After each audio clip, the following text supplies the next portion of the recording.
उसे हम कैसे सही कर सकते हैं इस बारे में इस वीडियो में मैं आपको बताऊंगा। तो यहाँ पर आपको साउंड में आके एक बार ये कंफर्म कर लेना है, यहाँ पर आपके कुछ साउंड एकदम लो तो यहाँ से आपने नहीं कर दिया है। बेसिकली ये ज़रूरी तो नहीं है, मतलब आपको पता ही होगा ये बारे में, लेकिन एक बार यहाँ पर मेक श्योर आप कर लीजिए यहाँ पर आपने कोई लो तो नहीं कर दिया है, ठीक है।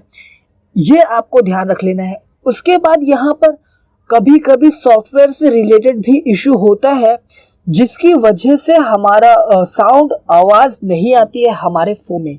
तो यहाँ से हम बैक आ जाते हैं और सबसे पहले अबाउट फ़ोन हमें यहाँ पर नजर आ जाता है। इस पर क्लिक करके सिस्टम अपडेट पे यहाँ पर हम चले जाते हैं। सिस्टम अपडेट में हम क्लिक कर लेते हैं।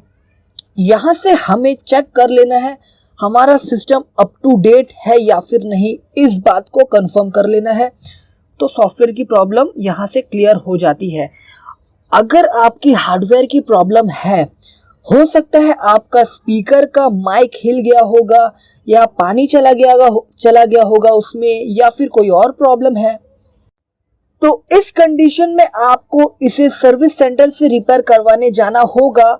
अगर आपका फ़ोन वारंटी में है तो वो आपको ये फ्री में करके दे देंगे, लेकिन अगर वारंटी में नहीं है तो आपको पास ही किसी मोबाइल की शॉप में जाना होगा और उनको बोलना होगा ऐसी ऐसी प्रॉब्लम है, तो वो आपकी प्रॉब्लम सॉल्व कर